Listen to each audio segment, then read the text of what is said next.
जय हिंद दोस्तों। आप सभी का स्वागत है हमारे इस YouTube channel SSC infinity academy में। तो दोस्तों, जैसा कि आप सभी जानते हैं कि हम यूथ का जो सॉल्यूशन है साइंस का, वो प्रीवियस ईयर क्वेश्चन का, उस सारे सॉल्यूशन को हम करते जा रहे हैं। तो पिछली क्लास में दोस्तों हम लोगों ने साउंड से संबंधित सारे प्रश्न को कंप्लीट कर चुके हैं। आज हम दोस्तों लाइट से संबंधित या प्रकाश से संबंधित क्वेश्चन उत्तर को करने वाले हैं, और साथ में साथ दोस्तों कंसेप्ट भी पढ़ते चलेंगे, जिससे हमें क्वेश्चन को सॉल्व करने में आसानी हो। तो चलिए दोस्तों क्वेश्चन को शुरू करते हैं।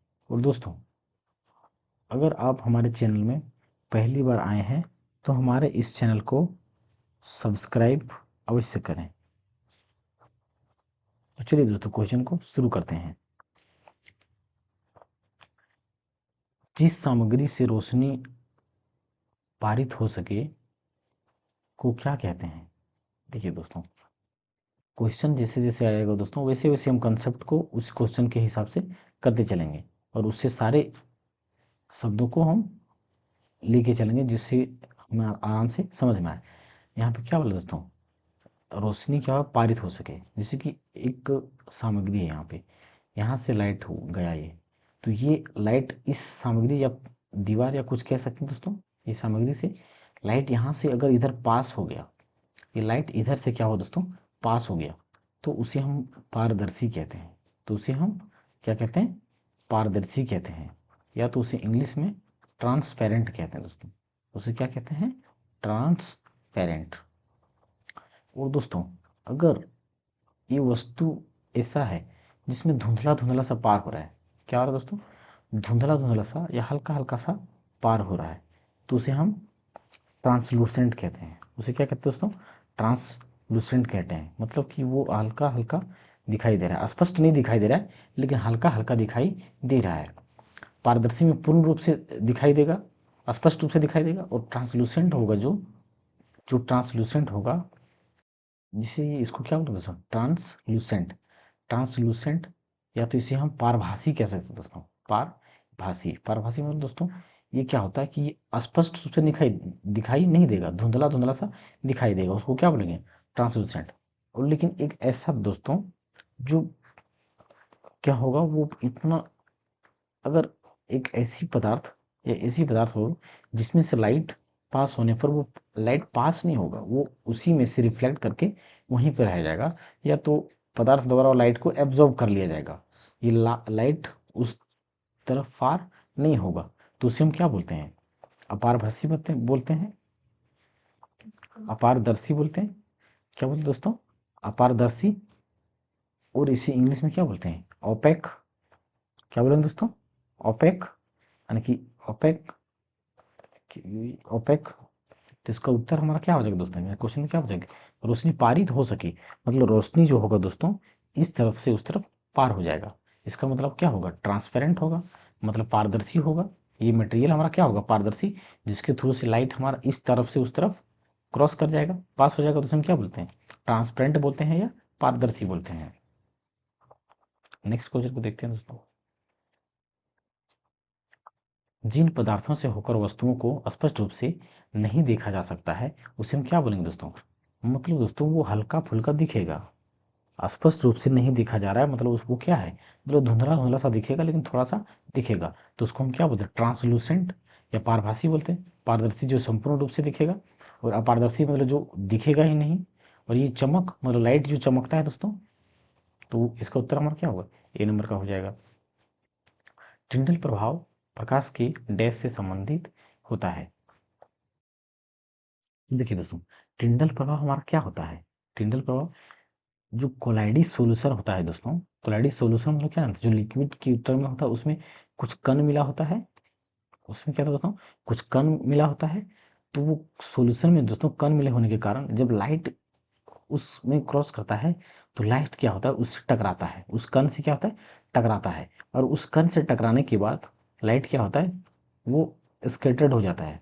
क्या होता है, लाइट वो चारों तरफ फैल जाता है। लाइट क्या होता है दोस्तों, चारों तरफ फैल जाता है।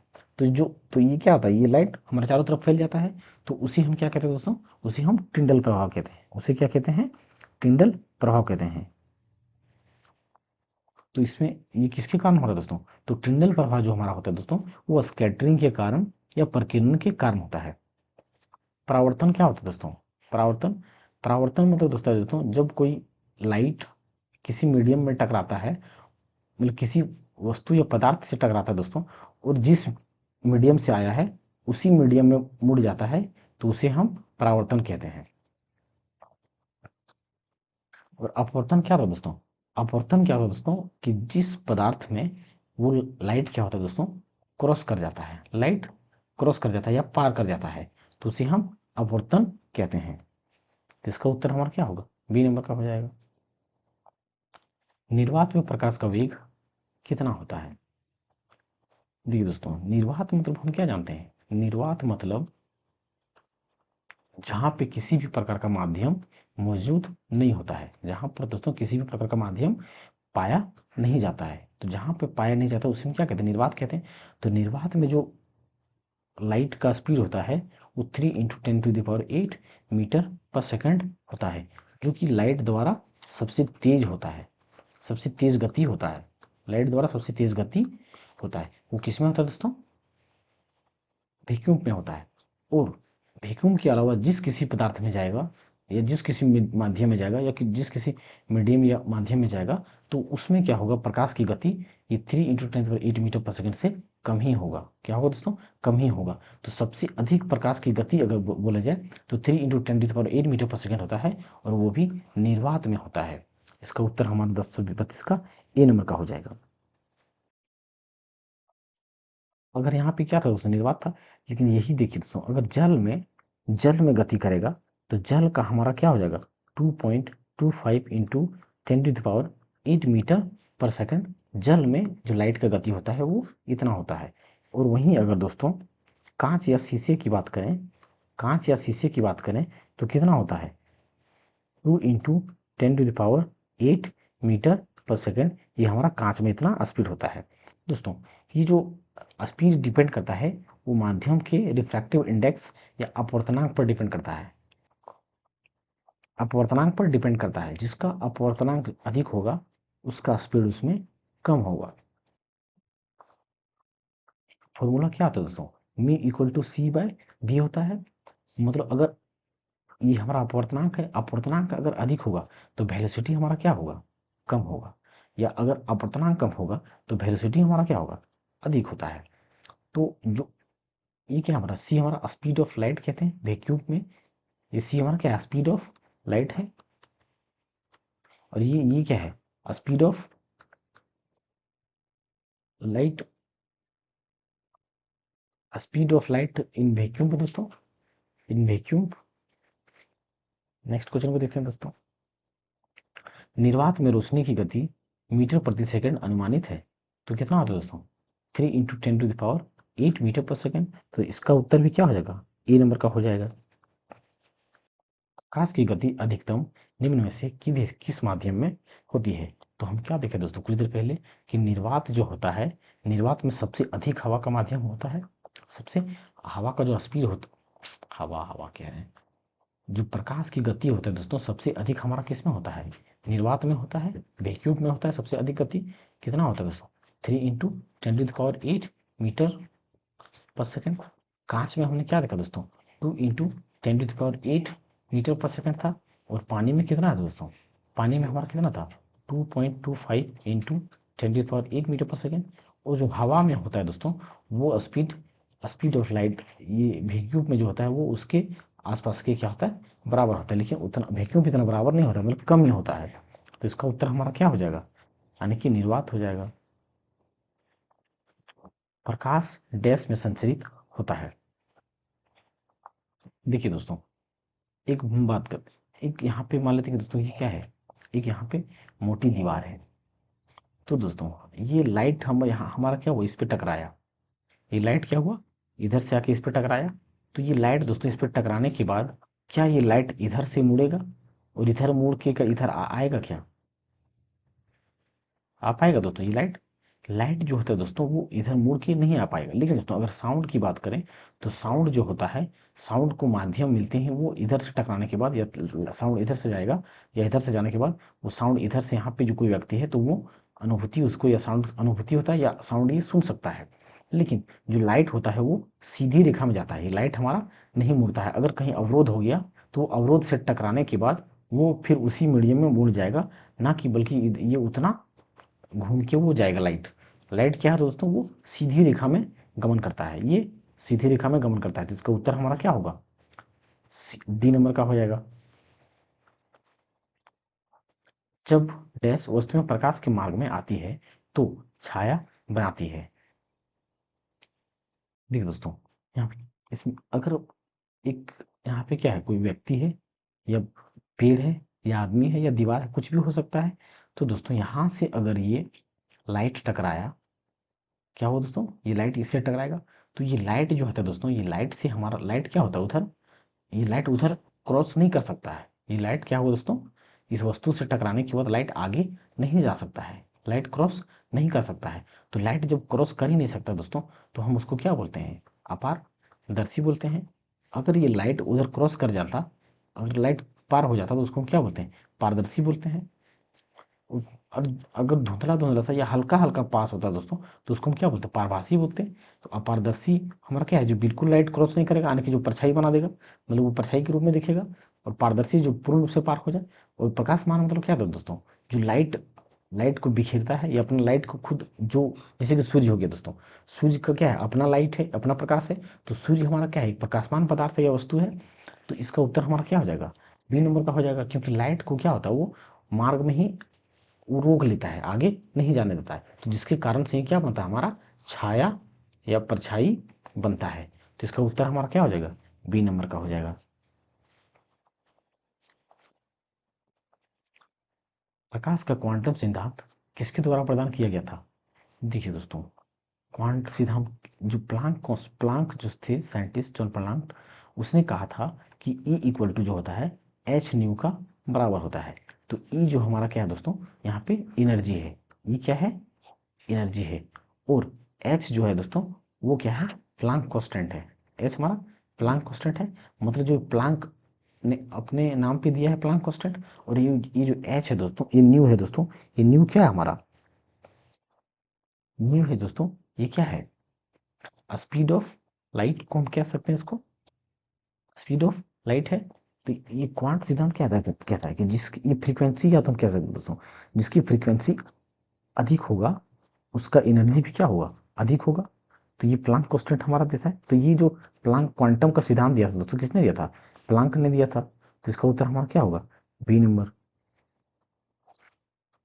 लेकिन आइंस्टीन ने क्या दिया दोस्तों, आइंस्टीन ने हमारा क्या दिया, E equal to M C square दिया है। और फ्राइडे ये मैग्नेटिक इफेक्ट के बारे में बताया। न्यूटन ने हमारा क्या, न्यूटन ने बहुतों नियम बताया दोस्तों। जैसे न्यूटन का फर्स्ट नियम, सेकंड नियम, थर्ड, ये तो न्यूटन के बारे में हम जानते हैं, बहुत सारा बताया। तो इसका उत्तर हमारे यहाँ पे बी नंबर का हो जाएगा। देखिए दोस्तों, जो प्रकाश का अनुप्रस्थ तरंग है, यानी कि जिसको हम ट्रांसवर्स वेव कहते हैं, तो ट्रांसवर्स वेव हमारा दोस्तों किस तरह से संचरण करता है। तो ट्रांसवर्स वेव दोस्तों हमारा ये है। तो ट्रांसवर्स वेव हमारा दोस्तों इस तरह से ट्रेवल करता है। तो सेम उसी प्रकार से जो होता है दोस्तों, जो पोलराइजेशन ऑफ लाइट होता है, पोलराइजेशन ऑफ लाइट वो क्या होता है, ये इसी पे आधारित होता है। अगर किसी अनुप्रस्थ तरंग का पता लगाना हो तो हम उसको पोलराइजेशन ऑफ लाइट से पता लगा सकते हैं, या ध्रुवीकरण से हम पता लगा सकते हैं। क्या कर सकते हैं दोस्तों, ध्रुवीकरण से पता लगा सकते हैं। तो जो जब भी हमको अनुप्रस्थ तरंग का या ट्रांसवर्स वेव का पता लगाना है तो हम ध्रुवीकरण की सहायता से पता लगाते हैं, जिसे हम ध्रुवीकरण या पोलराइजेशन ऑफ लाइट कहते हैं। ऐसी वस्तुएं जो खुद प्रकाश उत्पन्न नहीं करती है उन्हें क्या कहा जाता है। देखिए दोस्तों, दो वस्तुएं होता है, एक होता है प्रदीप्त वस्तुएं, प्रदीप्त वस्तुएं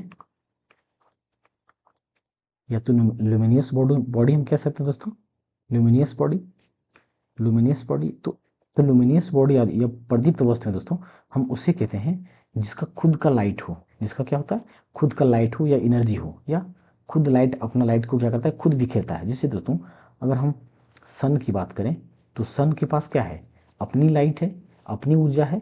तो सन जो हमारा है दोस्तों एक प्रकार का क्या हो गया, प्रदीप्त वस्तु में हो गया, क्योंकि सन जो रेडिएट करता है वो अपनी लाइट को रेडिएट करता है।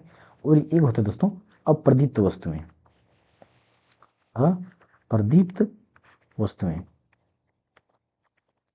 और अप्रदीप्त वस्तु में क्या होता है दोस्तों, जिसका खुद का लाइट दोस्तों नहीं होता है, वो दूसरी के लाइट से अपने आप को उजाला करता है, जिसे हम चांद की बात करते हैं दोस्तों, मून। तो जो मून है, तो मून के पास अपनी लाइट नहीं है। सूर्य का जब लाइट आता है मून पे, तब सूर्य चांद हमारा चमकता है, बल्कि मून का अपना लाइट नहीं होता है। तो जो मून हमारा कहलाएगा वो क्या कहलाएगा, अब प्रदीप्त वस्तु में कहलाएगा। और सन जो हमारा कहलाएगा क्या बोला कहलाएगा, वो प्रदीप्त वस्तु कहलाएगा, क्योंकि सन के पास अपना लाइट है और मून के पास अपना लाइट नहीं है। तो जिसके पास अपना लाइट नहीं होता है उसको हम क्या बोलते हैं, अप्रदीप्त वस्तुएं बोलते हैं। और प्रदीप्त वस्तुएं किसे बोलते हैं, जिसके पास अपना लाइट होता है। तो इसका उत्तर हमारा क्या हो जाएगा, सी नंबर का, क्योंकि अप्रदीप्त वस्तुएं उससे कहते हैं जिसकी खुद का लाइट नहीं होता है या खुद का लाइट उत्पन्न नहीं कर पाता है। पारदर्शी किसे कहते हैं दोस्तों, जिससे हम आर पार देख सकते हैं। पारभासी मतलब दोस्तों थोड़ा थोड़ा दिखेगा, थोड़ा धुंधला दिखेगा, लेकिन दिखेगा, इस स्पष्ट रूप से नहीं दिखेगा, धुंधला दिखेगा, तो वो क्या कहलाता है हमारा पारभासी कहलाता है। ट्रांसलूसेंट जिसको हम कहते हैं। किसी पदार्थ का अपवर्तनांक हवा में प्रकाश की चाल से किस प्रकार संबंधित होता है। तो देखिए दोस्तों हम क्या जानते हैं, जो म्यू इक्वल टू होता है वो क्या होता है हमारा, सी बाय भी होता है। किसी पदार्थ का अपवर्तनांक हवा में प्रकाश की चाल से किस प्रकार संबंधित है। देखिए दोस्तों म्यू बराबर क्या है, सी बाय भी है। तो सी हमारा क्या होता है दोस्तों, सी जो हमारा होता है हवा में प्रकाश की चाल होता है, यानी कि speed of light in air, speed of light in air. और ये जो भी दिया गया दोस्तों ये क्या है, पदार्थ में प्रकाश की चाल। ये क्या है, पदार्थ में प्रकाश की चाल, पदार्थ में प्रकाश की चाल। तो जो यहाँ पे दोस्तों हम क्या लेंगे, हवा में प्रकाश की चाल मतलब ये 3 × 10⁸ के मीटर पर सेकंड के बराबर ही होता है लगभग। और ये भी हो गया दोस्तों। अब यहाँ पे पदार्थ हमारा जैसे हम क्या ले लेंगे, जल ले लेते हैं। तो जल का हमारा अपवर्तनांक कितना था, या जल नहीं तो दोस्तों हम क्या ले लेते हैं, यहाँ पे शीशा ले लेते हैं। तो शीशा का हमारा कितना अपवर्तनांक था, 2 × 10⁸ मीटर पर सेकेंड। तो अगर इसका अपवर्तनांक निकलेगा हमारा, अब इसको काट देते हैं, 10⁸ से कट जाएगा तो कितना निकलेगा 1.5, यानी कि जो 1.5 होगा इसका यूनिट क्या होगा दोस्तों, ये यूनिट लेस होगा, क्योंकि ये भी क्या है, गति है, स्पीड ऑफ लाइट मतलब ये भी वेलोसिटी होता है और ये भी स्पीड होता है, मतलब दोनों क्या यूनिट, इसका भी यूनिट होगा और इसका भी यूनिट, जो दोनों का यूनिट क्या होगा तो सेम होगा। तो यूनिट ये कट जाएगा, तो ये इसका मतलब दोस्तों, तो इसका अपवर्तनांक कितना आ जाएगा, मतलब म्यू बराबर 1.5 आ जाएगा। तो हमारा किससे संबंधित है, मतलब कि हवा में प्रकाश की चाल जो होगा और पदार्थ में प्रकाश की चाल होगा वो दोनों का अलग अलग होता है। तो इसका उत्तर हमारा किससे होगा, हवा में प्रकाश की चाल गुना पदार्थ की। नहीं दोस्तों यहाँ पे अगर यहाँ पे बट्टा होता तो ये हमारा काम, मतलब यही ऑप्शन सही हो जाता, लेकिन नहीं, तो ये गलत है। हवा में प्रकाश की चाल जोड़ जोड़ नहीं होता है दोस्तों, प्रकाश पदार्थ में प्रकाश की चाल तो बिल्कुल नहीं, क्योंकि पदार्थ इसमें क्या रखा है दोस्तों, ऊपर रख दिया, जबकि पदार्थ को नीचे होना चाहिए। अपवर्तनांक हवा में प्रकाश की चाल,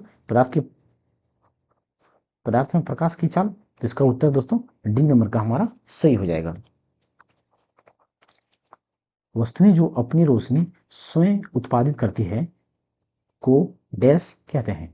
तो हमने क्या देखा दोस्तों, जो खुद से लाइट देता है, जैसे कि सन की बात करें तो सन हमारा क्या था, प्रदीप्त वस्तुएं था, या ल्यूमिनियस बॉडी हम कह सकते थे, कहते हैं। तो जो प्रदीप्त वस्तु थे, या तो दोस्तों प्रदीप वस्तु की जगह पर हम बोलेंगे चमकदार वस्तु भी कह सकते हैं, क्योंकि वो साइन करता है, चमकता है, क्या होता है, चमकता है सूर्य, तो उसको हम चमकदार वस्तु में भी कह सकते हैं।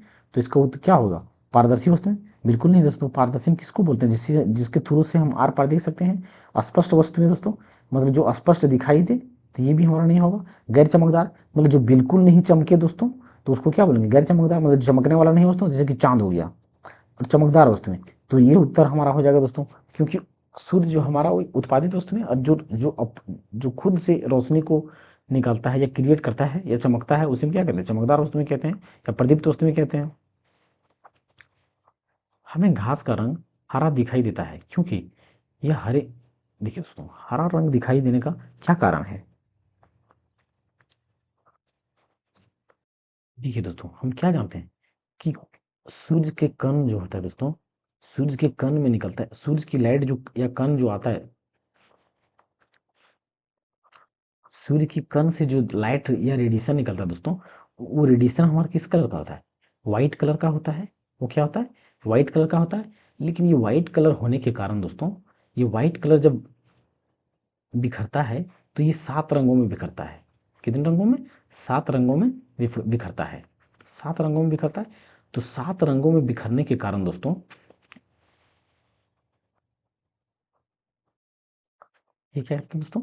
7 रंगों को बिखरता है, ये 7 रंगों पे बिखरता है। तो दोस्तों, जब हरी घास पर जो होता है दोस्तों, जब घास पर ये सूरज का लाइट पड़ता है, तो ये घास पर सूरज का लाइट पड़ने के कारण दोस्तों, जितनी भी लाइट होता है, जितने भी लाइट होता है, ग्रीन कलर के छोड़ के, ग्रीन कलर को छोड़ के सभी रंग को क्या करता है? अवशोषित कर लेता है। क्या करता है? ये अवशोषित कर लेता है या एब्जॉर्ब कर लेता है दोस्तों। क्या करता है? सभी कलर को क्या करता है?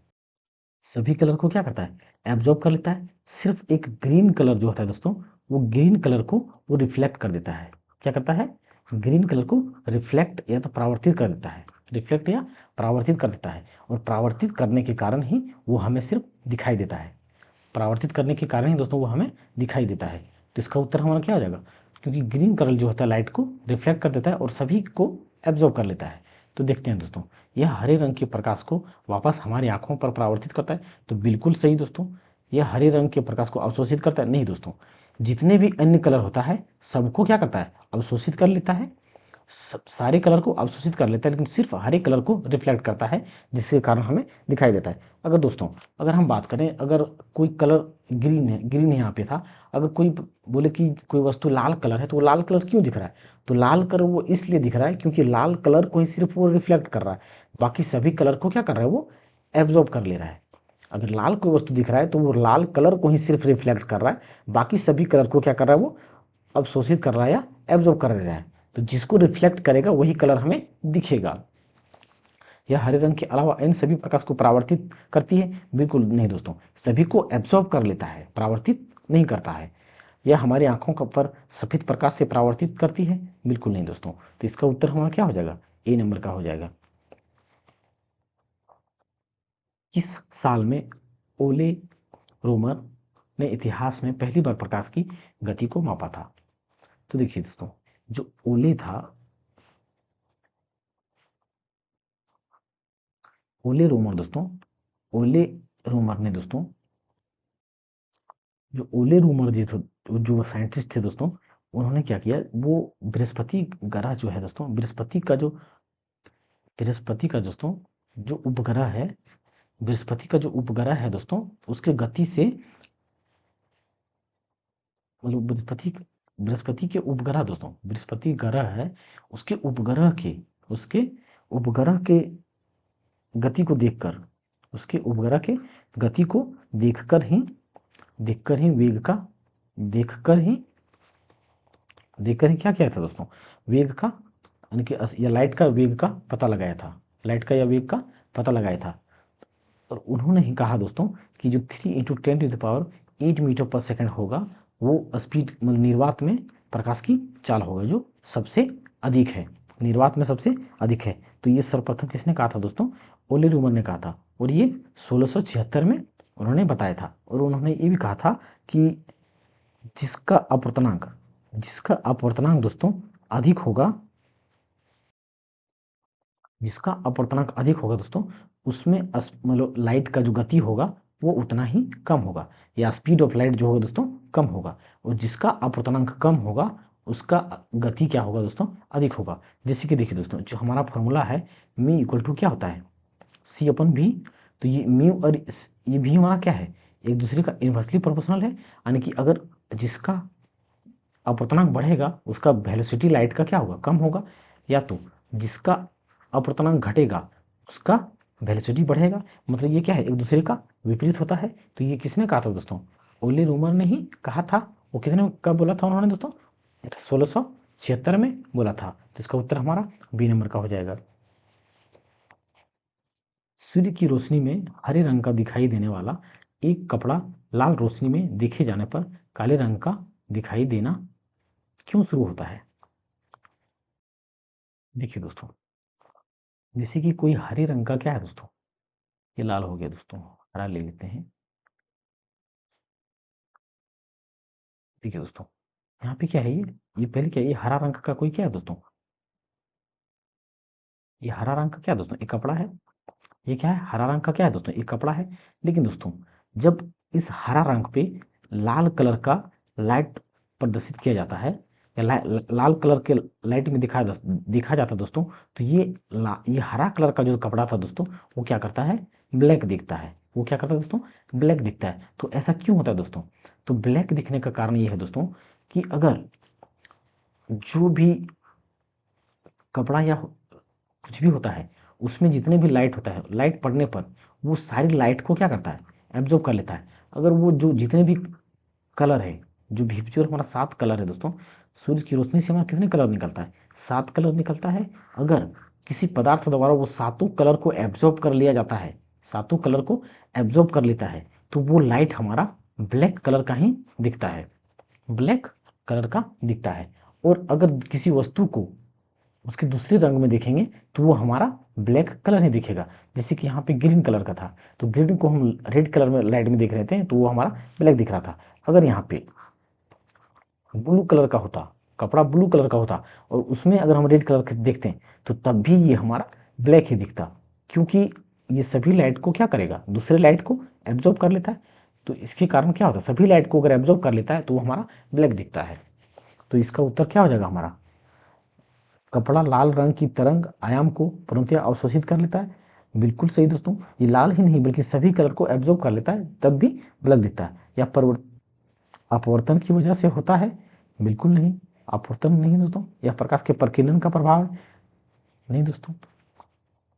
निलंबन या पैरालैक्स त्रुटि की वजह से होता है, बिल्कुल नहीं। तो इसका उत्तर हमारा ए नंबर का हो जाएगा।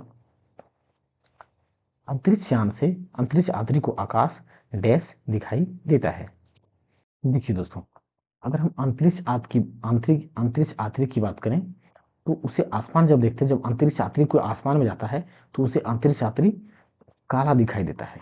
क्या दिखाई देता है दोस्तों, काला दिखाई देता है। लेकिन काला क्यों दिखाई देता है, तो देखिए दोस्तों, काला दिखाई देने का कारण ये है कि देखिए speed of light, speed of light की बात करें तो कितना होता है, 3 × 10⁸ मीटर पर सेकेंड होता है।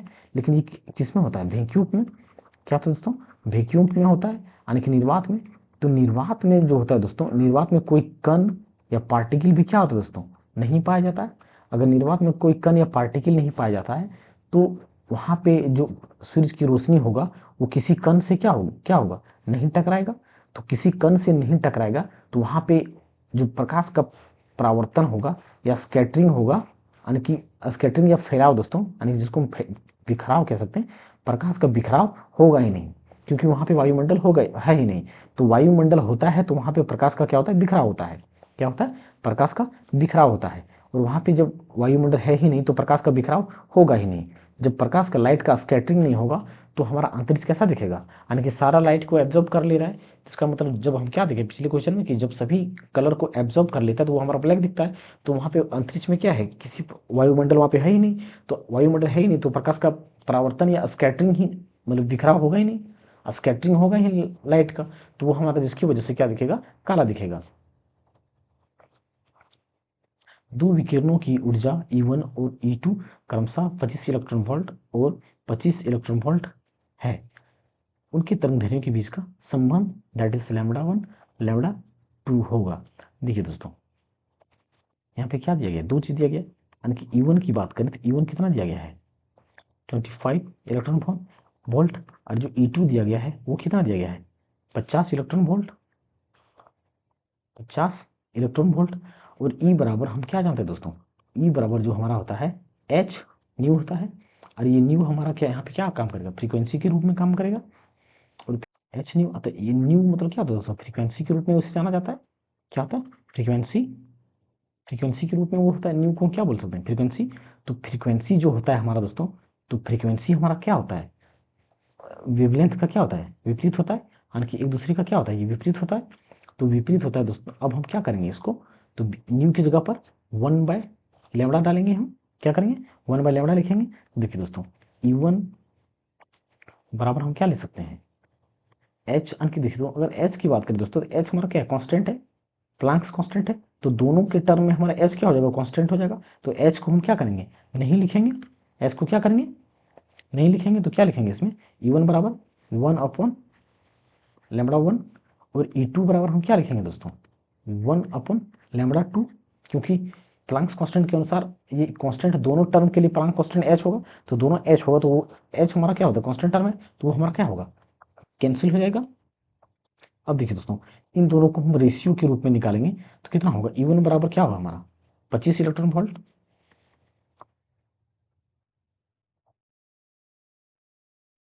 E1 बराबर हमारा कितना है दोस्तों 25 इलेक्ट्रॉन वोल्ट, तो यहाँ पे कितना लिखेंगे 25, और ये E2 बराबर हमारा कितना है 50, यानी कि 1/λ1 और 1/λ2, तो ये 25 से का कितना होगा, ये कट जाएगा 25 का 25 फिर दोनों 50, यानी कि ये क्रॉस गुना कर देंगे तो क्या होगा 1/λ2, और ये 2 × λ1।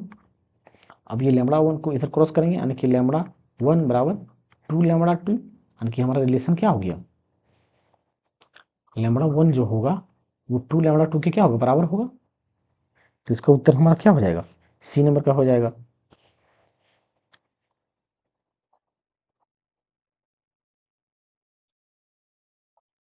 गली के पीली लाइट में किसका प्रयोग किया जाता है, जो गली जो होता है दोस्तों हमारा, गली के जो पीले लाइट होता है, तो पीले लाइट की बात करें दोस्तों, तो सिर्फ पीले लाइट में दोस्तों, जो पीले लाइट होता है या लाल कलर का जो जलता है, उसमें दोस्तों सोडियम का गैस डाला जाता है, उसमें सोडियम का गैस डाला जाता है, तो इसका उत्तर हमारा डी नंबर का हो जाएगा।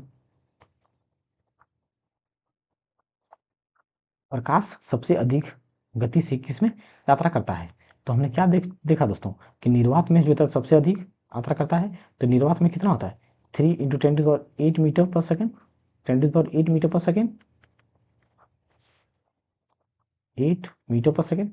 कांच में कितना था दोस्तों 2 × 10⁸ मीटर पर सेकेंड था, और पानी में कितना था दोस्तों, पानी में 2.25 इंटू 10⁸ मीटर पर सेकंड था, और जो वायु में होता है दोस्तों निर्वात से कुछ कम होता है, निर्वात से हल्का कम होता है, तो इसका उत्तर हमारा क्या होगा, ए नंबर का हो जाएगा।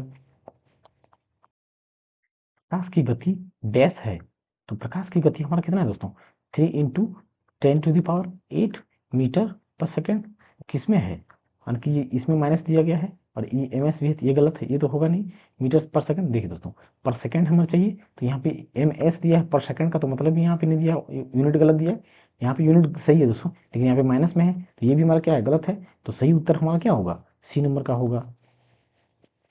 हवा में प्रकाश की चाल कितनी होती है, तो हमने क्या बोला कि जो वैक्यूम में लाइट होता है, लाइट की गति होता है या स्पीड होता है, वो कितना है हमारा 3 × 10⁸ मीटर पर सेकेंड, तो जो वैक्यूम का स्पीड होता है वही स्पीड हमारा हवा में भी उसके लगभग होता है दोस्तों, तो जो हवा में भी होगा वो कितना होगा 3 × 10⁸ मीटर पर सेकेंड के बराबर ही होगा, तो इसका उत्तर भी हमारा क्या हो जाएगा सी नंबर का हो जाएगा। किसी माध्यम की प्रकाश को परावर्तित करने की क्षमता को इसके डैश द्वारा भी व्यक्त किया जा सकता, मतलब किया जाता है। देखिए दोस्तों अगर हम बात करें तो यहाँ पे अपवर्तनांक की बात किया गया दोस्तों, क्या किया गया अपवर्तनांक की, तो हम क्या जानते हैं दोस्तों कि जिसका अपवर्तनांक क्या होगा, यानी कि म्यू इक्वल टू क्या होता है सी भी, सी अपन भी क्या होता है दोस्तों, सी अपन क्या होता है, मतलब म्यू इक्वल टू सी अपन भी होता है, तो अगर म्यू को हम बढ़ाएंगे दोस्तों, यानी कि ये बढ़ेगा तो ये हमारा वेलोसिटी क्या होता है घटेगा घटेगा, और अगर ये घटेगा ये वेलोसिटी हमारा या स्पीड क्या होगा बढ़ेगा, तो दोस्तों ये म्यू हमारा डिपेंड जो करता है दोस्तों वो मटेरियल के डेंसिटी पर डिपेंड करता है।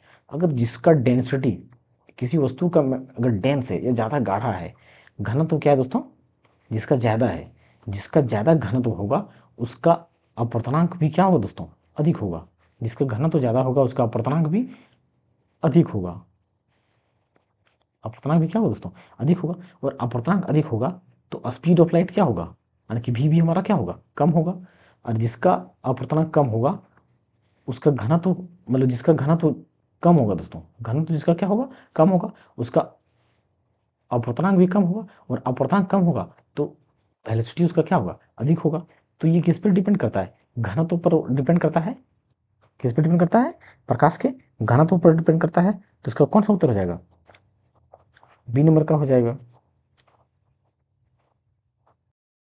जब प्रकाश विरल माध्यम से सघन माध्यम में प्रवेश करता है। देखिए दोस्तों, दो चीज होता है। विरल मतलब क्या होता है? विरल मतलब होता है दोस्तों, जैसे कि हवा वाला माध्यम, हवा हो गया, और एक हो गया जल। तो जो जितना डेंस होगा, जो डेंस होता है या गाढ़ा होता है, यानी कि हवा की तुलना में जल क्या है? गाढ़ा है, यानी कि ज़्यादा डेंस है, घना है। तो ये हमारा क्या होगा? डेंस। और डेंस डेंस है तो डेंस से क्या होगा? डेंसर। और डेंसर को क्या बोलते हैं हम? सघन। और इसको क्या बोलते हैं? हवा। हवा क्या हो जाएगा? विरल। लेकिन दोस्तों, अगर जल की तुलना हम किसी सॉलिड या ठोस से करें, सॉलिड या ठोस से करते हैं, तब इसकी तुलना में ये हमारा क्या हो जाएगा? ये हो जाएगा विरल। ये क्या हो जाएगा? विरल। लेकिन ये हमारा फिर क्या हो जाएगा? सॉलिड, सघन। तो वो तुलना करता है उसके अकॉर्डिंग कि कौन सा किसके साथ तुलना किया जा रहा है। तो जल की तुलना में ये हमारा हवा क्या है? विरल है, यानी कि रेयर मीडियम है, जिसको बोलते हैं रेयर। और हवा की तुलना में जल क्या है? डेंसर है। और सॉलिड की तुलना में जल क्या है? विरल है। और जल की तुलना में सॉलिड क्या है? सघन है, यानी कि डेंसर मीडियम है। और दोस्तों, जिसका डेंसर मीडियम जो होगा, डेंसर अगर वो है तो उसका कोफिशिएंट, मतलब ये अपर्तनांक क्या होगा? अधिक होगा। और अपर्तनांक अधिक होगा तो वेलोसिटी उसका क्या होगा? कम होगा। तो इसका ऑप्शन को पढ़ते हैं दोस्तों। तो यहाँ पे ऐसा करते हैं दोस्तों, ये हमारा क्या है? विरल माध्यम है, यानी कि विरल माध्यम मतलब क्या बोल देते पहले? हवा बोल देते हैं इसको, ये हवा वाला है। और हवा से जब क्या होगा? जल में जाएगा। ये नीचे हमारा क्या है? जल है, यानी कि ये डेंसर हो गया, यानी कि सघन माध्यम हो गया। तो जो विरल से सघन में जाएगा, तो हमारा प्रकाश का प्रवेश करता है तो क्या होगा? इसकी गति पहले कम होती है, फिर बढ़ती है। बिल्कुल नहीं दोस्तों, ये नीचे जाने पर क्या होता है दोस्तों? कम हो जाएगा। क्योंकि देखिए दोस्तों, अगर हवा की बात करें तो हवा में हमारा स्पीड ऑफ लाइट कितना है? 3 × 10⁸ मीटर पर सेकेंड। लेकिन दोस्तों, जब जल में ये प्रवेश करता है तो जल का कितना है? 2 × 2.5 है दोस्तों। ये कितना है?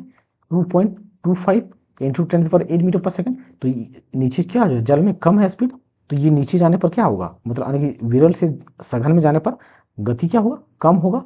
तो इसकी गति बढ़ती है? बिल्कुल नहीं, इसकी गति कम होती है। तो इसका उत्तर सी नंबर का हो जाएगा, जो कि बिल्कुल सही है। इसकी गति पूर्ववत यानी कि सेम रहेगा? बिल्कुल नहीं दोस्तों, बदल जाएगा। और क्या होगा? कम हो जाएगा। एक माध्यम जिसका अपवर्तनांक सूचकांक 1.5 है में प्रकाश की गति होगी। देखिए दोस्तों, म्यू इक्वल टू क्या होता है? C/V। और यहाँ पे म्यू बराबर कितना दिया गया है? 1.5 अपवर्तनांक दिया गया था। इसको क्या रखेंगे यहाँ पर? 1.5। और C बराबर हमारा क्या होता है? प्रकाश की चाल किस में? हवा में, 10⁸ और भी हम क्या निकालना है? किसी माध्यम की चाल। जिस माध्यम की बात कर रहा है तो उसमें उस माध्यम की क्या निकालना है? गति निकालना है। तो ये भी हमारा क्या होगा? उस पर चलेगा, ये 1.5 की जाएगा, यानी कि V × 1.5 इक्वल टू 3 × 10⁸ और ये 1.52 है, तो ये 1.2 क्या होगा? बराबर किस पर आ जाएगा? यानी कि 3 × 10⁸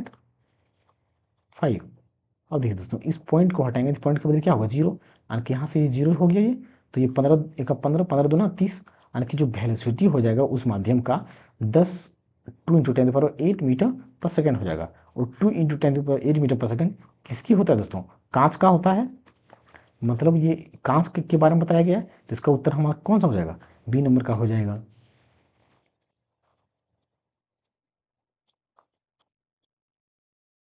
वह क्षेत्र जहां स्रोत से आने वाला पूरा प्रकाश अवरुद्ध हो जाता है, क्या कहलाता है? देखिए दोस्तों, अब देखे होंगे दोस्तों, अगर यहाँ पे कोई लाइट जल रहा है, यहाँ पे क्या दोस्तों? कोई लाइट जल रहा है और यहाँ पे कोई व्यक्ति खड़ा है, तो यहाँ पे जो लाइट पड़ेगा दोस्तों, इस पे क्या होगा? एक गहरी परछाई पड़ेगा। क्या होगा? एक गहरी परछाई पड़ेगा। तो जो गहरी परछाई पड़ता है दोस्तों, उसको हम परछाया कहते हैं, उसको परछाया कहते हैं। और दोस्तों, इस परछाई के साथ साथ हल्का हल्का एक लाइट दिखेगा दोस्तों, हल्का हल्का सा एक और परछाई दिखाई देता है, हल्का हल्का एक और परछाई दिखाई देता है, उसे उपछाया कहा जाता है। तो उसे क्या कहा जाता है? उपछाया दोस्तों। या तो दोस्तों, आपने देखा होगा कि दो लाइट जल रहा है, एक लाइट यहाँ पे है और एक लाइट यहाँ पे है दोस्तों। ये दोनों क्या है? एक लाइट ए है, एक लाइट ये है, दोनों लाइट है। और दोनों लाइट अगर इस पे पड़ता है तो इस पे जो दोनों दोनों की लाइट की एक परछाई बनेगा दोस्तों। तो दोनों की लाइट की जो परछाई, कॉमन परछाई होगा, वो परछाई क्या होता है, ज़्यादा गहरा होता है या ज़्यादा काला दिखाई देता है, तो उसको क्या कहते हैं हम, परछाया बोलते हैं। जो गहरा दिखाई देगा उसको क्या बोलेंगे, परछाया। और एक हल्का हल्का गहरा दिखाई देगा, हल्का सा काला, उसको हम उपछाया कहते हैं। उसे क्या कहते हैं दोस्तों, उपछाया कहते हैं। तो यहाँ पे क्या बोला गया दोस्तों, जो पूरा प्रकाश अवरुद्ध करता है, मतलब ये अंदर की बात कर रहे हैं कि पूरा प्रकाश काला दिखाई देगा और पूरा को घेर लेगा वो लाइट को, तो उसको क्या बोलेंगे, परछाया बोलेंगे। और ये बाहर बाहर की बात बोलते हैं उसको क्या बोलते हैं, उपछाया बोलते हैं। इसका उत्तर हमारा क्या हो जाएगा, बी नंबर का हो जाएगा। किसी माध्यम के प्रकाश को अपवर्तित करने की क्षमता को कैसे व्यक्त करते हैं। देखिए दोस्तों, इसमें क्या बोला गया, किसी माध्यम के प्रकाश को अपवर्तित करने की क्षमता को कैसे व्यक्त करते हैं। अपवर्तित हम क्या जानते हैं दोस्तों, अपवर्तित, अपवर्तित मतलब क्या हो रहा है दोस्तों, ये लाइट को क्या कर रहा है, पास होने दे रहा है। क्या हो रहा है दोस्तों, ये पास होने दे रहा है। मतलब अगर दोस्तों ये पास क्यों हो रहा है, क्योंकि ये घनत्व या डेंस, ये इसकी जिस माध्यम में पास हो रहा है उस माध्यम का घनत्व क्या है हमारा, घनत्व कम है। तो घनत्व कम है दोस्तों, जिसकी वजह से पास लाइट क्या हो रहा है, उसमें पास हो जा रहा है। अगर दोस्तों अगर कोई ज़्यादा सॉलिड है, ये इसकी डेंसिटी क्या है, ज़्यादा हो जाएगा, ज़्यादा है, तो उसका प्रकाशत्व घनत्व होगा दोस्तों, उसका क्या होगा, अधिक होगा। तो उसमें लाइट क्या होगा, नहीं पास करेगा। तो हम क्या सकते हैं, द्रव्यमान की बात कर रहा है, बिल्कुल नहीं। तो इसका उत्तर हमारा कौन सा है, बी नंबर, क्योंकि घनत्व की बात है। तो घनत्व जिसका अधिक होगा उसमें प्रकाश जो है दोस्तों, वो उसकी गति उसमें कम होगा। तो उसको हम प्रकाशीय घनत्व द्वारा भी व्यक्त कर सकते हैं। तो इसका उत्तर, या व्यक्त किया जाता है दोस्तों, तो इसका उत्तर हमारा बी नंबर का हो जाएगा। प्रकाश का प्रकीर्णन, प्रकाश का प्रकीर्णन या स्कैटरिंग ऑफ लाइट क्या होता है दोस्तों। देखिए दोस्तों, जैसे कि देखिए हमारा ये हम क्या, कहाँ पे, ये पृथ्वी पर, ये पृथ्वी की क्या है, सतह है। यहाँ पे हमारा क्या होता है, वातावरण होता है, वायुमंडल पाया जाता है। और वायुमंडल में दोस्तों बहुत सारे क्या होता है, धूल कण पाया जाता है। क्या होता है, धूल कण पाया जाता है बहुत सारा। तो दोस्तों और हम क्या जानते हैं कि ऊपर हमारा ये क्या है, सन है। तो सन से जो लाइट आता है दोस्तों, इसमें कौन सी लाइट आता है, इसमें वाइट कलर की लाइट आता है दोस्तों। लेकिन दोस्तों ये वाइट कलर की लाइट जब स्प्लिट करता है या बिखराव करता है, तो ये 7 कलर में बिखरता है। वेवक्यूल जिसको हम कह सकते हैं, इसमें सातों कलर है, ये 7 कलर में बिखराव करता है। तो दोस्तों ये सूर्य की लाइट दोस्तों जब ये किसी कण से टकराएगा, जिसकी ये कण को पकड़ लिया हमने, तो ये कण से क्या किया दोस्तों, इस कण से सूर्य की लाइट टकराया। तो इस कण से टकराने के बाद ये लाइट जो होता है दोस्तों, ये बिखर जाता है। क्या होता है दोस्तों, बिखर जाता है।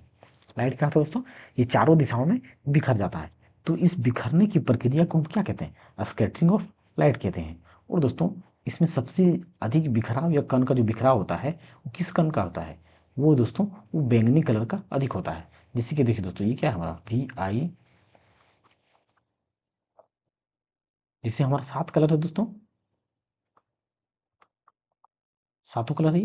तो इस सातों कलर में बिखरता है दोस्तों। तो रेड कलर का जो होता है दोस्तों, ये रेड कलर का तरंगदैर्घ्य या वेवलेंथ जो होता है दोस्तों सबसे अधिक होता है, सबसे अधिक होता है। और जो बैंगनी कलर का जो होता है दोस्तों तरंगदैर्घ्य सबसे कम होता है। इसका क्या होता है, वेवलेंथ सबसे कम होता है, इसका सबसे कम होता है और इसका सबसे अधिक होता है। लेकिन दोस्तों अगर वेवलेंथ अधिक होने का क्या मतलब दोस्तों, हमने क्या देखा था, जो पार्टिकल मूव करता था, तो इन दोनों के बीच में जो कण था, इसकी दूरी जो था वो क्या था, अधिक था। उसको हम क्या बोल रहे थे, वेवलेंथ बोल रहे थे। तो यानी कि ये कण की दूरी जो होगा रेड कलर में वो ज़्यादा होगा। और बैंगनी कलर की बात करें, जैसे रेड कलर का था दोस्तों, और बैंगनी कलर की बात करें हम, तो बैंगनी कलर में क्या होगा, नज़दीक नज़दीक होगा। क्योंकि ये वेवलेंथ जो होगा दोस्तों क्या होगा, नज़दीक नज़दीक में होगा, ये इसकी दूरी नज़दीक में होगा, ये इन दोनों के बीच की दूरी तो नज़दीक होगा। तो नज़दीक होने के कारण ये वायुमंडल से अगर रेड कलर आता है दोस्तों, तो ये इस तरह जाके क्रॉस कर जाता है, क्योंकि इसका तरंगदैर्घ्य अधिक है। लेकिन इसका तरंगदैर्घ्य कम होने के कारण दोस्तों ये क्या होता है, ये किसी न किसी कण से टकराता रहेगा, किसी न किसी कण से टकराता रहेगा। तो रेड कलर का वेवलेंथ अधिक होने के कारण किसी भी कण से ये जल्दी से टकराता नहीं है। लेकिन बैंगनी कलर का वेवलेंथ कम होने के कारण ये सबसे टकराता जाता है। तो बैंगनी कलर का जो बिखराव होता है दोस्तों खत्म हो जाता है, वो अधिक से ही खत्म हो जाता है। तो क्या देखा दोस्तों कि जो किसी कण द्वारा मतलब सूर्य की लाइट को चारों दिशा में बिखरा देता है, उसे हम क्या कहते हैं? उसे स्कैटरिंग ऑफ लाइट कहते हैं। तो प्रकाश की प्रकीर्णन की परिघटना का उपयोग करके नहीं समझाया जा सकता है। देखिए दोस्तों, सूर्योदय के समय सूर्य का लाल होना,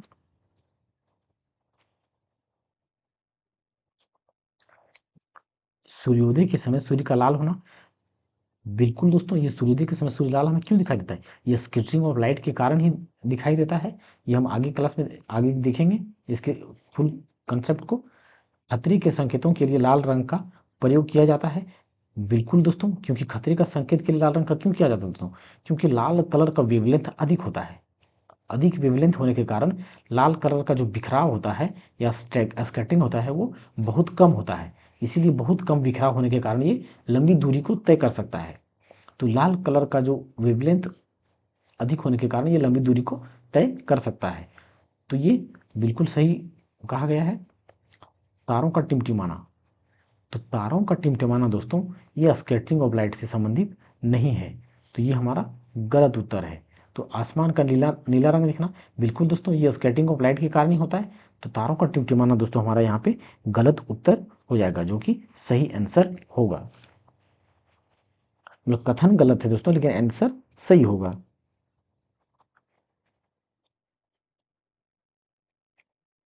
नेक्स्ट क्वेश्चन दोस्तों,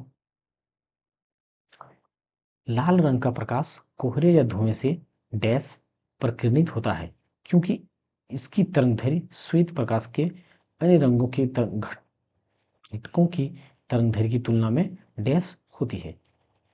देखिए दोस्तों, लाल रंग का प्रकाश कोहरे या धुएं से डैश प्रकीर्णित होता है। हम क्या जानते हैं दोस्तों, जो अन्य कलर हमारा कितने हैं?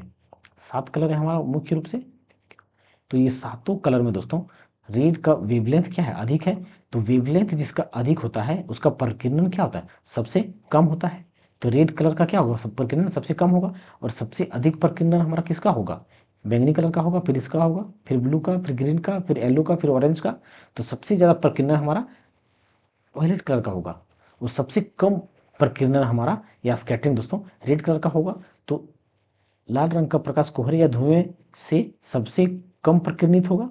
यहाँ क्या होगा? सबसे सबसे कम प्रकीर्णित होगा होता है, क्योंकि इसकी तरंगदैर्घ्य श्वेत प्रकाश के अन्य घटकों की तरंगदैर्घ्य की तुलना में अधिक है। हमने क्या देखा? तरंगदैर्घ्य जो होता है रेड कलर का सबसे अधिक होता है, तो तुलना में अधिक होता है। तो इसका उत्तर हमारा क्या हो जाएगा? सी नंबर का हो जाएगा, क्योंकि तरंगदैर्घ्य हमारा क्या होता है?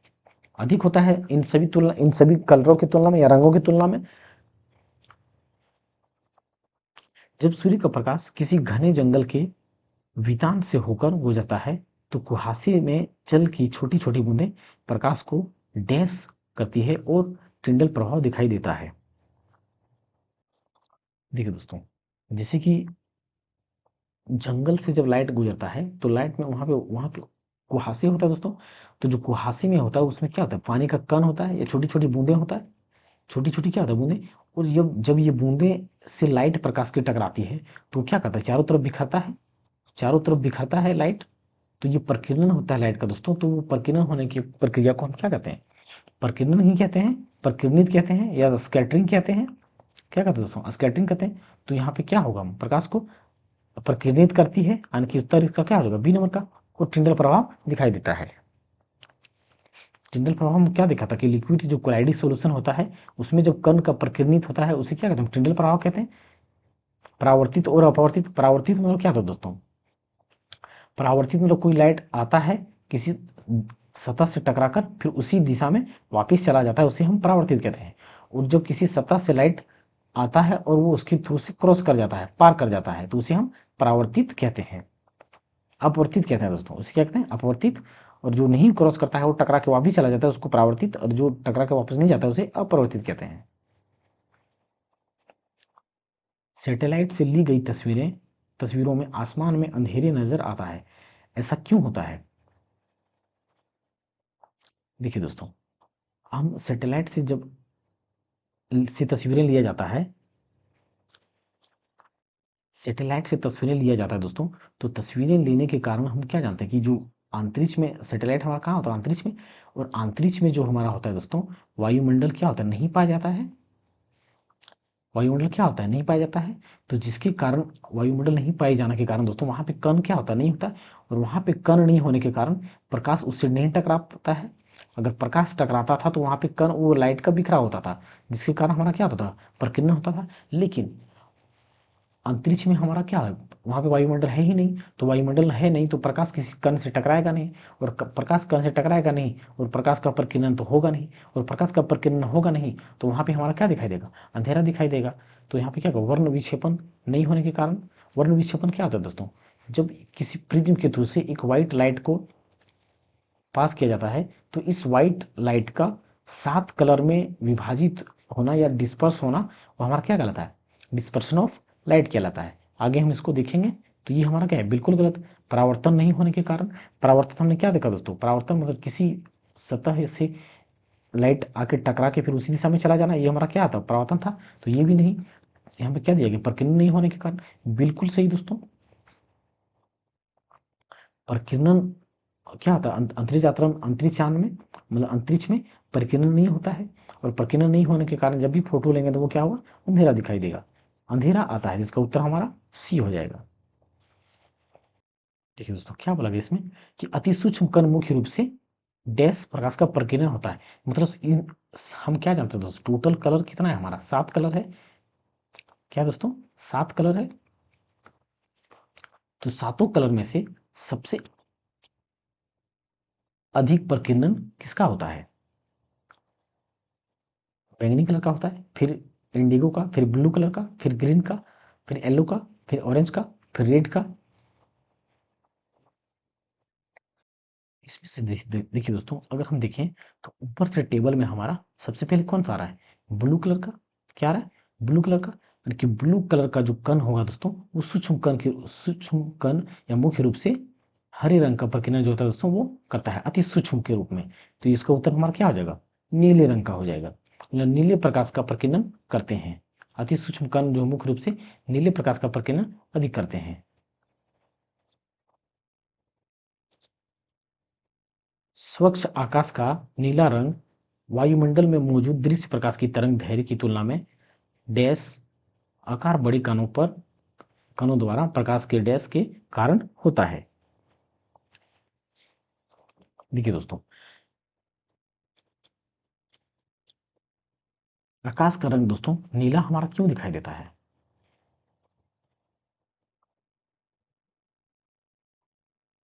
आकाश का रंग हमें क्यों दिखाई देता है दोस्तों? जो आकाश होता है दोस्तों, आकाश में वेवलेंथ हमारा सबसे कम किसका होता है? बैंगनी कलर का होता है, फिर इंडिगो का आता है, फिर किसके होता है? ब्लू कलर का होता है। तो ब्लू कलर का जो वेवलेंथ होता है दोस्तों, वो क्या होता है? सबसे कम होता है। तो वेवलेंथ कम होने के कारण प्रकीर्णन भी क्या होता है? प्रकीर्णन भी जो होगा अंतरिक्ष में, वो क्या होगा? अधिक होता है। क्या था दोस्तों? तो ये प्रकीर्णन होने के, ये क्या होता है? अधिक होता है। प्रकीर्णन भी क्या होता है? अधिक होता है। तो छोटी कण, और पिछले क्वेश्चन में हमने क्या देखा दोस्तों? ये छोटी कण के लिए, छोटी या सूक्ष्म, अति सूक्ष्म के रूप में ये प्रकीर्णित होता है। ये क्या होता है? अति सूक्ष्म या छोटे के रूप में ये प्रकीर्णित होता है। तो इसमें क्या होता है दोस्तों? दो हमारा छोटे छोटे ऑप्शन है, ए नंबर ऑप्शन है और डी नंबर छोटे छोटे ऑप्शन है यहाँ पे। तो यहाँ पे मतलब क्या होने वाला है हमारा? छोटे होने वाला है, क्योंकि तरंगदैर्घ्य जो होता है ये किसका कितना होता है? छोटे आकार में होता है, यानी कि अति सूक्ष्म के रूप में होता है आकार वाले कणों द्वारा प्रकाश के। और यहाँ पे अगर स्वच्छ आकाश दिखाई दे रहा है दोस्तों, तो हमारा किसके कारण नीला कलर दिखाई देता है? आकाश हमारा नीला दिखाई देने का कारण वो किसके कारण होता है? प्रकीर्णन के कारण होता है। किसके कारण होता है? प्रकीर्णन के कारण। तो प्रकीर्णन हमारा इसमें है, यानी कि डी नंबर हमारा क्या हो जाएगा? सही उत्तर हो जाएगा। अंतरिक्ष का रंग काला दिखने का कारण क्या है? अंतरिक्ष का रंग काला दिखने का कारण क्या है दोस्तों? अंतरिक्ष में क्या है दोस्तों? वायुमंडल नहीं पाया जाता है। और जब वायुमंडल नहीं पाया जाएगा तो वहां पे धूल कण होगा नहीं। तो धूल कण नहीं होने के कारण प्रकाश का लाइट इससे क्या होगा? नहीं टकराएगा। यानी कि प्रकीर्णन वहां पे क्या होता है दोस्तों? नहीं होता है। प्रकाश का प्रकीर्णन वहां पे क्या होता है? नहीं होता है। तो प्रकाश का प्रकीर्णन जब वहां नहीं हो पाता है, क्योंकि वहां पे निर्वात है, निर्वात होने के कारण वहाँ पे वायुमंडल नहीं है, और वायुमंडल नहीं होने के कारण वहाँ पे प्रकाश का प्रकीर्णन भी नहीं होता है, और प्रकाश का प्रकीर्णन नहीं होगा तो वहाँ पे अंतरिक्ष हमारा क्या दिखाई देगा? काला दिखाई देगा। या तो फोटो खींचेंगे अंतरिक्ष में तो भी काला दिखाई देगा, और वैसे भी देखेंगे तो हमारा क्या होगा? काला दिखाई देगा। तो इसका उत्तर हमारा क्या होगा? प्रकाश का प्रकीर्णन नहीं होने के कारण वायुमंडल की अनुपस्थिति में आकाश का रंग कैसा होगा? हम क्या जानते हैं कि वायुमंडल के कारण ही हमारा क्या दिखाई देता है? आकाश, वायुमंडल जब होता है तो हमारा आकाश कैसा दिखाई देता है? नीला दिखाई देता है। कैसा दिखाई देता है दोस्तों? नीला दिखाई देता है। और अगर अगर वायुमंडल होगा ही नहीं, तो वायुमंडल होगा नहीं तो दोस्तों प्रकाश का तो क्या होगा? प्रकीर्णन भी नहीं होगा। प्रकाश का प्रकीर्णन प्रकीर्णन भी क्या होगा दोस्तों? नहीं होगा। और प्रकाश का प्रकीर्णन नहीं होगा तो हमारा कैसा दिखेगा? तो सभी कलर को यानी कि एब्जॉर्ब कर लेगा, और सभी कलर को एब्जॉर्ब करता है तो वो हमारा काला दिखाई देता है। तो इसका उत्तर हमारा डी नंबर का हो जाएगा। टेस्ट के कारण जब प्रकाश किसी माध्यम के निलंबित कणों से होकर गुजरता है तो प्रकाश का कुछ भाग अवशोषित होता है और सभी दिशाओं में उत्सर्जित फैल जाता है। देखिए दोस्तों, जैसे हमने क्या देखा कि जब एक कण है और इस कण से ये प्रकाश की लाइट आके टकराया, और टकराने के बाद ये इस लाइट को क्या करता है? एब्जॉर्ब कर लेता है, और एब्जॉर्ब करने के बाद ये अपनी चारों ओर दिशाओं में क्या करता है? लाइट को अपना या प्रकाश को क्या करता है? बिखेर देता है। और प्रकाश को बिखेरने के कारण ये चारों दिशा को, इस बिखेरने की प्रक्रिया को हम क्या कहते हैं? प्रकीर्णन कहते हैं। क्या कहते हैं दोस्तों? प्रकीर्णन कहते हैं। प्रकीर्णन कहते हैं। तो इसका उत्तर हमारा कौन सा हो जाएगा? प्रकाश के प्रकीर्णन, पहले ऑप्शन ही हमारा उत्तर हो जाएगा दोस्तों। निम्नलिखित में से प्रकाश के प्रकीर्णन के अनुप्रयोगों की पहचान करें। देखिए दोस्तों, यहाँ पे क्या यानी कि use of scattering of light दोस्तों, यानी कि प्रकाश के प्रकीर्णन का इस्तेमाल या यूज कहाँ कहाँ पे किस किस तरह से होता है। इसमें कितना ऑप्शन दिया गया? तो 1 2 3 4 5, यानी कि पांचों में से दोस्तों कौन कौन सा जो है दोस्तों इस्तेमाल किया जाता है? कौन कौन सा इस्तेमाल किया जाता है? ये हमारा ए ऑप्शन है, और ये हमारा बी ऑप्शन है, और ये हमारा सी ऑप्शन है, और ये डी ऑप्शन है। यानी कि इस ए या इस बी या इस सी या इस डी से दोस्तों हम उसे नहीं जज कर सकते हैं। ये हमारा ऑप्शन नंबर है, ये ऑप्शन नंबर है। अब फिर से पढ़ते हैं। पृथ्वी के संकेतों का लाल होना, बिल्कुल सही दोस्तों, ये बिल्कुल सही बोला गया है। क्योंकि दोस्तों हम क्या जानते हैं कि लाल कलर का जो होता है प्रकीर्णन सबसे कम होता है। क्या होता है? प्रकीर्णन सबसे कम होता है, और लाल कलर का प्रकीर्णन सबसे कम होने के कारण दोस्तों इसको खतरे में इस्तेमाल किया जाता है। खतरे के सिग्नल या संकेतों के लिए इस्तेमाल किया जाता है, ताकि ये बहुत दूर तक दिखाई दे। यानी कि प्रकीर्णन नहीं होगा दोस्तों तो ये दूर तक जब पहुंचेगा, तो ये कथन बिल्कुल सही है दोस्तों, एक नंबर का। समय से पूर्व सूर्योदय और विलंबित सूर्यास्त, ये बिल्कुल प्रकीर्णन से संबंधित नहीं है दोस्तों। ये हमारा परावर्तन से निर्धारित करता है। ये हमारा परावर्तन या अपवर्तन से निर्धारित डिपेंड करता है। ये हम आगे क्लास में देखेंगे। तारों का टिमटिमाना, बिल्कुल नहीं दोस्तों। तारों तो ये का टिमटिमाना जो होता है दोस्तों, तारों के पास खुद की ऊर्जा होती है या खुद की प्रकाश होती है, इसलिए तारे टिमटिमाते हैं। टिंडल प्रभाव, तो टिंडल बिल्कुल दोस्तों टिंडल प्रभाव के कारण ही होता है। जैसे हमने क्या देखा कि जंगल में जा रहा था, या कोलाइडी सोल्यूशन में दोस्तों प्रकाश की लाइट इसमें जाएगा तो ये क्या करेगा? बिखराव करेगा। ये बिखराव करेगा, तो ये भी हमारा क्या होगा? यानी कि ये टिंडल प्रभाव भी हमारा बिल्कुल सही है। तो सूर्य का लाल और प्रकाश का नीला होना, बिल्कुल दोस्तों ये भी कथन हमारा क्या बोला गया? बिल्कुल सही। क्योंकि प्रकाश के प्रकीर्णन के कारण ही हमारा आकाश का नीला दिखाई देता है। आकाश का नीला दिखाई देना, तो कौन कौन सा उत्तर हमारा क्या होगा? ए नंबर का सही है, और डी नंबर का सही है, और ई नंबर का। तो किसमें किसमें है? डी, ई, ए। तो इसका उत्तर हमारा क्या होगा? बी नंबर का हो जाएगा। गहरे समुद्र में पानी का रंग नीला किसके कारण दिखाई देता है? तो ये भी हमारा किसके कारण होता है दोस्तों? प्रकाश के प्रकीर्णन के कारण। क्योंकि हम क्या जानते हैं, अगर पानी है, ये समुद्र की पानी है, पानी है, और इसमें जब लाइट होता है दोस्तों, लाइट पड़ता है, तो लाइट पड़ता है तो पानी की बूंद में जब भी लाइट पड़ता है तो पानी का कण का क्या होता है? प्रकीर्णन होता है। और प्रकीर्णन होने के कारण वो लाइट क्या दिखाई देता है? ब्लू कलर का दिखाई देता है। सीवी रमन के बारे में निम्न में से क्या गलत है? तो सीवी रमन जो है दोस्तों, scattering of light scattering of light का दोस्तों जो खोज किया था, या जो जिसने खोज किया था, वो सीवी रमन ने ही किया था। क्या कहते दोस्तों? सीवी रमन ने ही किया था दोस्तों। और इन्होंने जब इतना उत्कृष्ट कार्य किया दोस्तों, तो इसे 1930 में दोस्तों इसको 1930 में इसको दोस्तों नोबेल पुरस्कार भी दिया गया है। इसको 1930 में नोबेल पुरस्कार भी दोस्तों दिया गया है। और दोस्तों उन अब ऑप्शन को देखते हैं दोस्तों, क्या क्या दिया गया है। उन्हें 1954 में भारत रत्न से सम्मानित किया गया था। बिल्कुल दोस्तों, अगर साइंटिस्ट को सबसे पहले भारत रत्न मिला है तो वो सीवी रमन थे। तो ये पहला ऑप्शन दोस्तों बिल्कुल सही है। उन्होंने वर्ष 1930 में नोबेल पुरस्कार जीता। बिल्कुल दोस्तों, इसे इस स्कैटरिंग ऑफ लाइट के लिए ही इसको क्या है दोस्तों 1930 में नोबेल पुरस्कार भी मिला गया था। उनका जन्म 1988 में तमिलनाडु में हुआ था। तो ये भी दोस्तों बिल्कुल सही है। 1987 में नाइटहुड की उपाधि दी गई थी। बिल्कुल नहीं दोस्तों, नाइटहुड की उपाधि दोस्तों जब हमारा देश आज़ाद हुआ तो ये 1947 के पहले नाइटहुड की दोस्तों अंग्रेजों द्वारा ये उपाधि दिया जाता था। लेकिन जब देश हमारा आज़ाद हो गया तो ये अनुच्छेद 18 के तहत दोस्तों उपाधि को अंत कर दिया गया है। जितने भी उपाधि था उस सारी उपाधियों को क्या किया गया है? अंत किया गया है। लेकिन यहाँ पे 1987 की बात कर रहा है, तो ये बिल्कुल गलत कथन है। ये बिल्कुल गलत कथन है। तो इसका उत्तर हमारा क्या होगा? डी नंबर का हो जाएगा। बादलों का रंग सफेद डैश के कारण होता है। तो बादलों का रंग किसके कारण होता है दोस्तों? प्रकीर्णन के कारण होता है।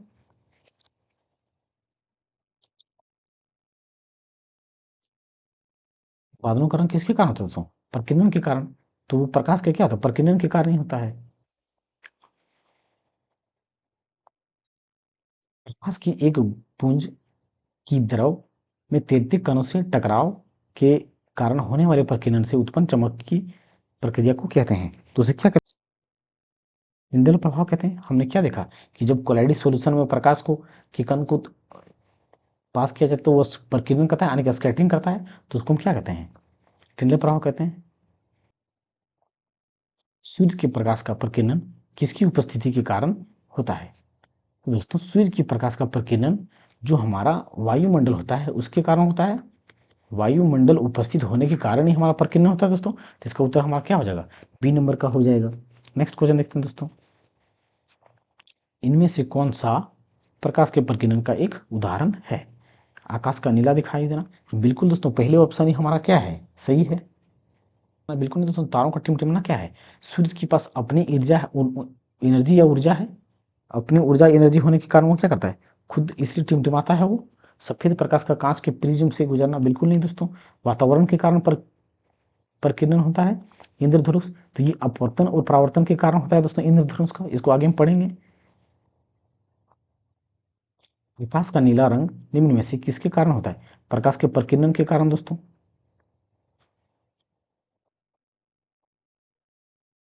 आकाश नीला क्यों दिखाई देता है? तो प्रकाश के प्रकीर्णन के कारण दोस्तों। या तो दोस्तों प्रकाश का प्रकीर्णन के कारण, या तो दोस्तों सभी कलर को क्या करता है? पानी की बूंदें। प्रकीर्णन क्या क्यों होता है दोस्तों? सभी की बूंदों को क्या करता है? ये एब्जॉर्ब कर लेता है। और सिर्फ नीले कलर को क्या करता है? ये स्कैटरिंग करता है ज़्यादा। नीले कलर का ही प्रकीर्णन क्या होता है? ज़्यादा करता है, जिसके कारण ही क्या होता है? ये प्रकीर्णन ज़्यादा होता है, जिसके कारण ये नीला दिखाई देता है। तो नीले रंग को छोड़कर श्वेत प्रकाश के सभी रंग हवा के अणुओं द्वारा सर्वाधिक प्रकीर्णित होता है। बिल्कुल नहीं दोस्तों, ये उल्टा बोला गया है। अगर सर्वाधिक एब्जॉर्ब बोलता तो ये सही हो जाता। सभी रंगों का प्रकाश सही अनुपात में है। बिल्कुल ये गलत दोस्तों। सबका जो प्रकाश का रंग अलग अलग में है, सबका वेवलेंथ भी अलग होता है और सबका फ्रीक्वेंसी भी अलग अलग होता है। श्वेत प्रकाश में नीले रंग की तरंगदैर्घ्य अपेक्षाकृत निम्न होती है और यह हवा के अणुओं द्वारा सर्वाधिक प्रकीर्णित होता है। बिल्कुल सही दोस्तों। ये देखिए, एक का ये बिल्कुल विपरीत बोला गया है, जो कि सही है हमारा। श्वेत प्रकाश हवा के सभी अणुओं द्वारा परिक्षेपित होता है। नहीं दोस्तों, सभी अणुओं को क्या करता है? अवशोषित करता है, सिर्फ नीला कलर को छोड़ करके। तो इसका उत्तर हमारा सी नंबर का हो जाएगा।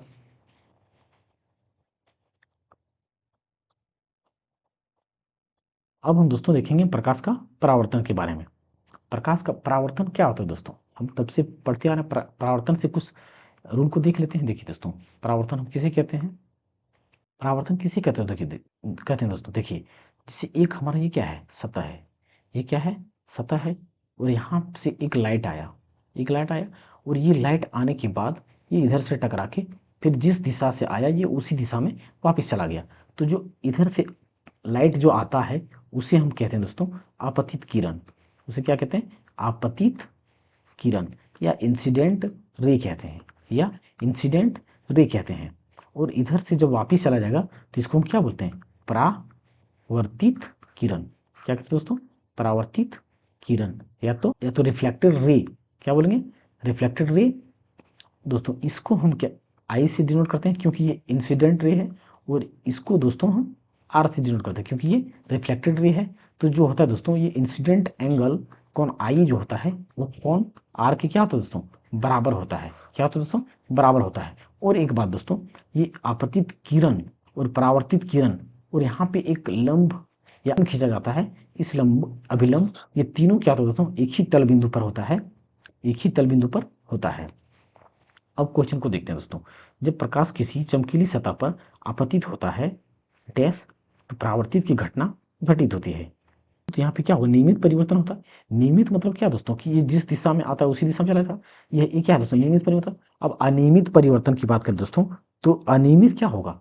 अगर ये लाइट इधर आया, इधर चला गया, इधर चला गया, इधर चला गया, कहीं भी चला जाता है, तो वो हमारा क्या होता है? अनियमित होता है। तो इसका उत्तर हमारा क्या हो जाएगा? सी नंबर का हो जाएगा। समतल दर्पण से परावर्तन दोस्तों, अब हम यहाँ पे समतल दर्पण से संबंधित क्वेश्चन को करेंगे। देखिए दोस्तों, अगर हम समतल दर्पण की बात करें तो समतल दर्पण में जो हमारा इमेज बनता है वो हमेशा हमारा क्या होता है दोस्तों? आभासी बनता है। क्या होता है दोस्तों? आभासी बनता है। क्या होता है दोस्तों? आभासी बनता है। क्या होता है? आभासी बनता है। और दोस्तों पासर उल्टा बनता है। क्या बनता है दोस्तों? पासर उल्टा। आभासी का मतलब क्या दोस्तों? ये काल्पनिक होगा। ये क्या होगा? काल्पनिक होगा, और ये दर्पण के पीछे हमें दिखाई देगा। ये क्या हमारा समतल दर्पण है, वो ये आभासी मतलब क्या? ये दर्पण के पीछे दिखाई देगा, ये वास्तविक नहीं होगा, ये आभासी होगा। और दोस्तों पार्श्व उल्टा का मतलब क्या दोस्तों? अगर हम बायां कान छूते हैं तो दायां कान दिखाई देता है मिरर में, समतल दर्पण में। बायां का दायां और दायां का बायां दिखाई देता है। इसका मतलब क्या था दोस्तों? पार्श्व उल्टा होता है। इसका मतलब पार्श्व उल्टा होता है। तो हमारा आभासी या पार्श्व उल्टा का ऑप्शन कौन सा है? वास्तविक और पार्श्व सीधी? बिल्कुल नहीं। वास्तविक और सीधी? बिल्कुल नहीं। आभासी, आभासी दिया गया दोस्तों। पार्श्व सीधी, सीधी नहीं दोस्तों, पार्श्व उल्टी दिखाई देती है। आभासी और पार्श्व उल्टी, तो इसका उत्तर हमारा क्या होगा? डी नंबर का होएगा। नेक्स्ट क्वेश्चन देखते हैं। छवि हमेशा होती है। तो देखिए दोस्तों, समतल दर्पण द्वारा जो छवि बनाई जाएगी वो क्या होगा? जैसे एक हमारा क्या है, मिरर है ये, तो यहाँ पे जो मिरर बनेगा, दर्पण में जो छवि बनेगा वो क्या बनेगा? आभासी बनेगा दोस्तों। लेकिन दोस्तों ये आभासी तो बनेगा, लेकिन ये पार्श्व क्या बनता है? पार्श्व मतलब क्या होता है दोस्तों? हॉरिजॉन्टल, यानी कि बायां का दायां। पार्श्व मतलब लेफ्ट राइट, लेफ्ट का राइट दिखेगा, पार्श्व उल्टा। और दोस्तों यहाँ पे अगर हम बात करें सीधी या उल्टी के बारे में, तो इमेज जो हमारा बनता है, ये ऊपर जो माथा होता है वो ऊपर ही होता है, ना कि माथा नीचे हमारा नीचे दिखाई नहीं देता है। यानी कि सीधी की बात करें तो इमेज हमारा सीधी बनता है, लेकिन पासर उल्टी बनता है। इमेज हमारा पासर उल्टी बनता है, लेकिन खड़ी के लिए हमारा ये वर्टिकल सेंस में सीधी बनता है। हॉरिजॉन्टल सेंस में अगर देखें दोस्तों, लेफ्ट राइट, लेफ्ट का राइट दिखेगा तो वो हमारा क्या कहलाता है? पासर। और अगर ऊपर का ऊपर ही दिख रहा है और नीचे का नीचे दिख रहा है तो वो हमारा सीधी होता है।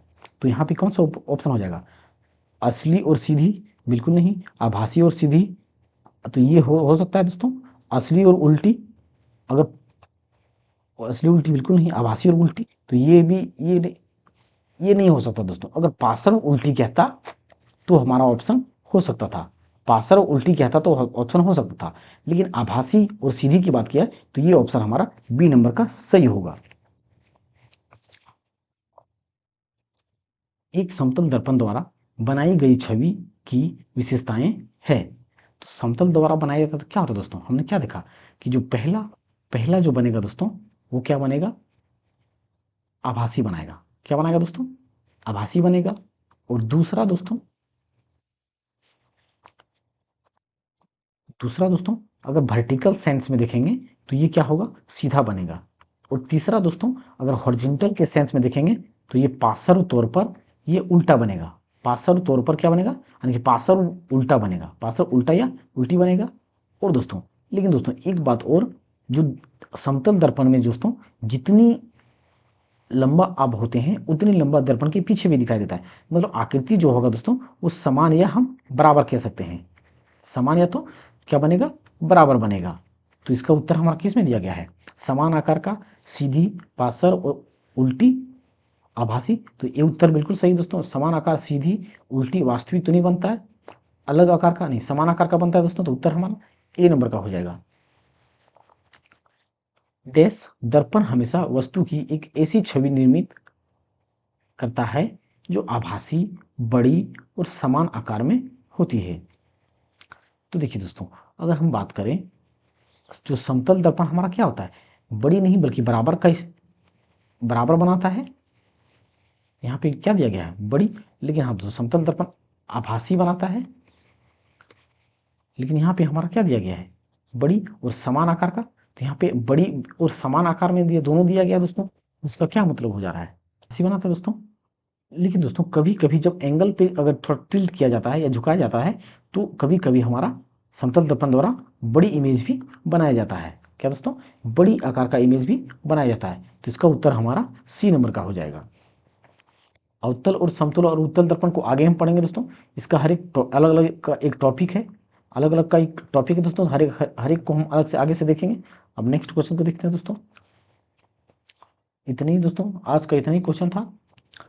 तो दोस्तों अगर आप सभी को हमारा वीडियो पसंद आ रहा है तो दोस्तों हमारा चैनल को सब्सक्राइब अवश्य करें। थैंक यू दोस्तों।